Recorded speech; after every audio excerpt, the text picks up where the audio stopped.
Okay, so we can have something as simple as a parabola connecting these 2 points. Is there somewhere between those 2 endpoints where the derivative does equal 0? Yes, right there at that maximum. Okay, you could have something as simple as a horizontal line connecting those 2 points. Does the derivative equal 0? Yeah, the derivative is always 0 for that function because the tangent line is always horizontal.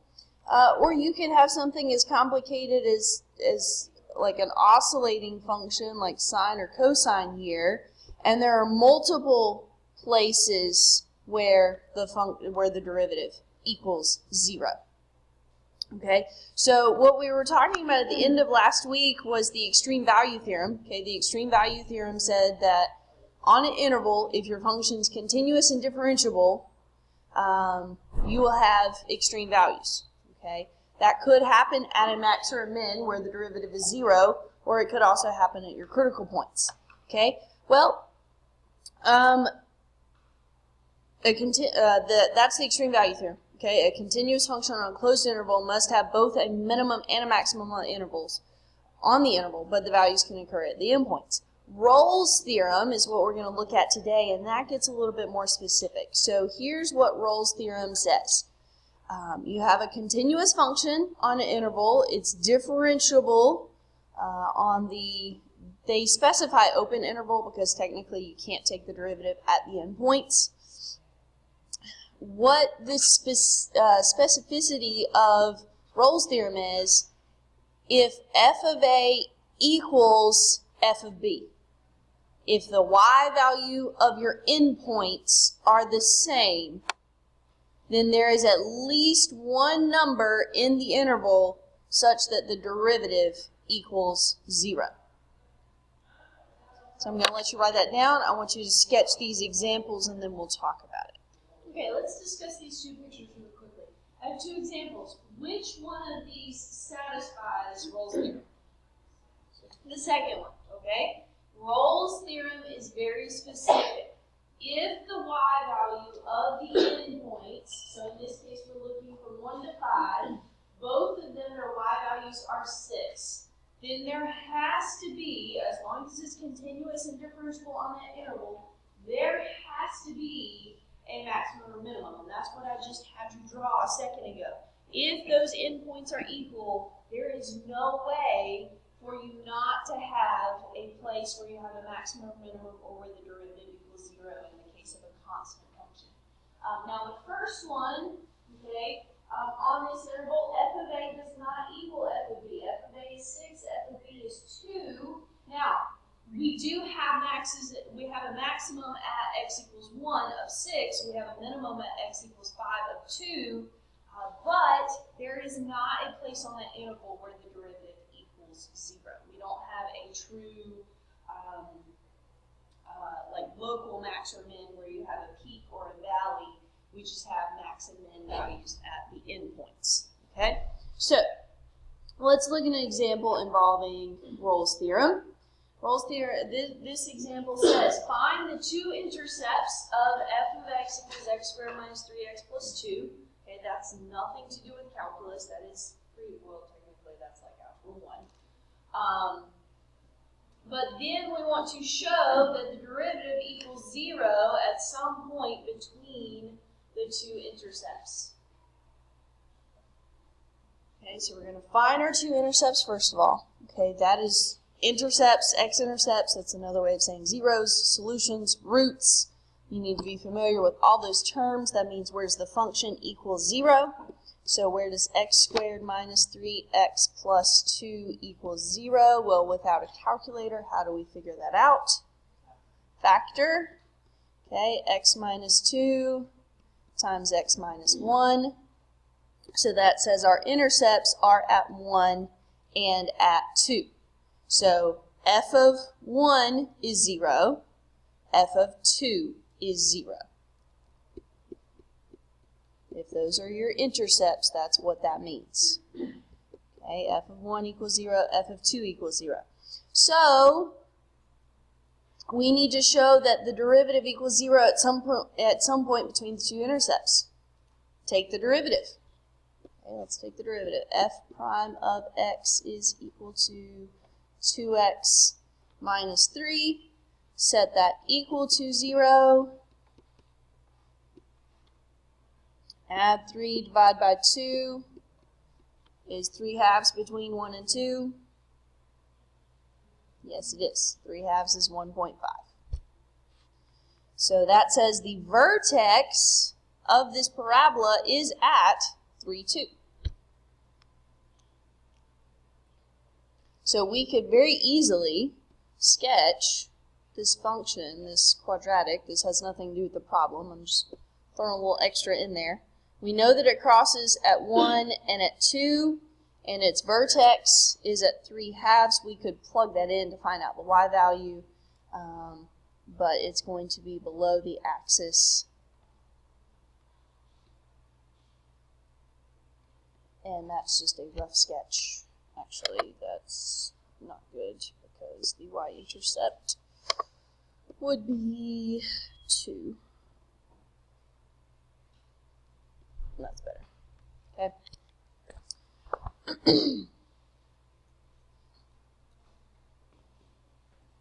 So that is a problem that can be done with this idea of Rolle's theorem.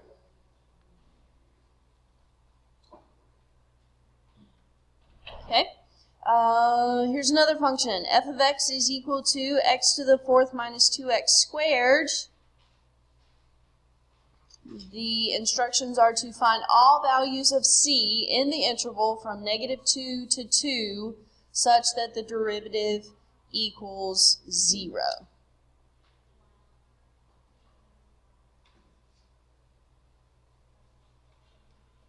Now, the instructions don't tell us to do this, but I do want to confirm that we're dealing with Rolle's theorem, so I am going to plug in -2 and +2 just to help us learn what that says.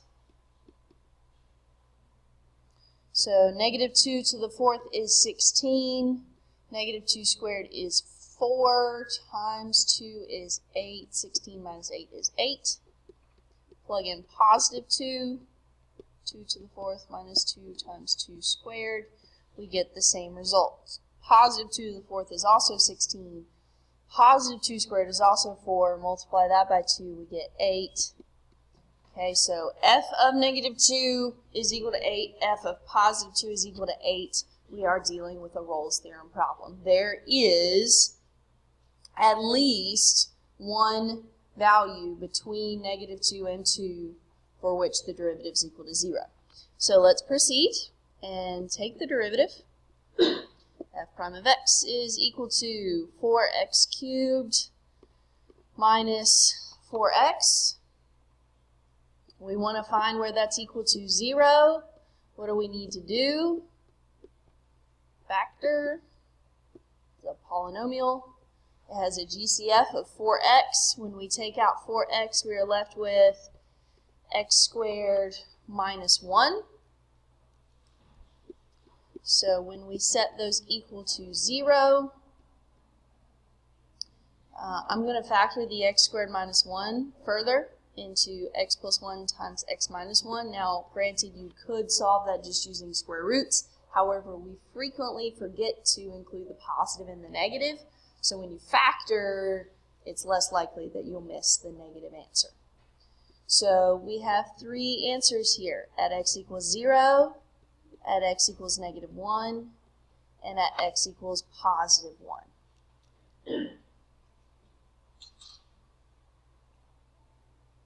Again, this means that, x to the 4th minus 2x squared, previously, we probably wouldn't have had much of an idea how to graph this. I mean, we would have known its general shape.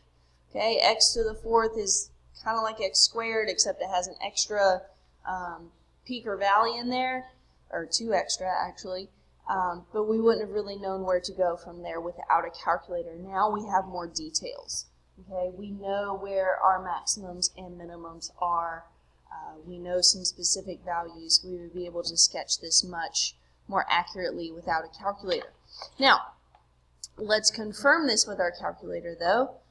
just to make sure that we did everything correctly. Let's look at its graph. X to the fourth minus 2x squared.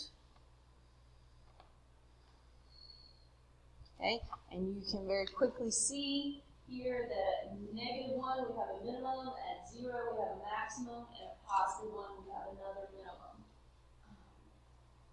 So there are 3 places on this interval where the derivative equals 0, meaning we have 3 local maxes and or mins, any combination of those. In this case, this is a local max, and these are local mins.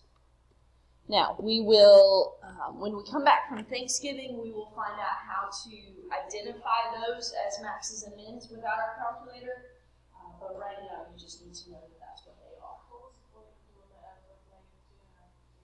I was just confirming that this is a Rolle's theorem problem. I know that the instructions said find the values such that the derivative equals 0, so that implies that there are values for which the derivative equals 0, but I was just confirming that the endpoints did have the same value, so there had to be at least one. Well, I mean, yeah, you can still have intervals where you have maxes and mins where the endpoints don't necessarily have the same y value.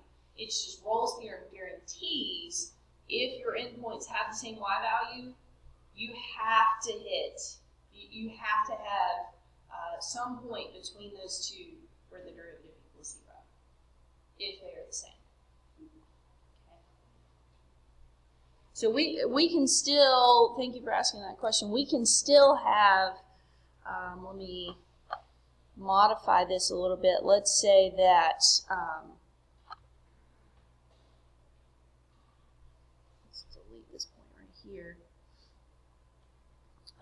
Say that this equals 1 down here. Okay, our function to get from point A to point B, it could look like this. Okay, and we still have 2 places where the derivative equals 0. Okay, even though our endpoints are not equal, it's just that's not guaranteed. Yes. Yes, it's on the closed interval. So it's like if you take a function with that absolute value of x, and it's on the interval like 2 or -2, won't that get the same y value, but if it's not derivative, that's equivalent? Right, it's not differentiable at every point on that interval. Yes. It has to be continuous and differentiable at every point on the interval. Okay. Good question. Yeah. Okay. So Paul was asking about the absolute value. The absolute value, it does not have a place from -2 to 2, for example, where the derivative equals 0, but that's because it's not differentiable at 0. It has a sharp point. So Rolle's theorem, your function must be continuous and it must be differentiable. Okay, honestly, probably the way they're going to test this question is they're going to test, do you understand the definition? You've got to know that it's continuous, you've got to know that it's differentiable, and realize that it guarantees that the derivative equals 0. This is going to be one of those, which of the following statements are true kind of questions. Okay, honestly, is what they're going to be asking you for this.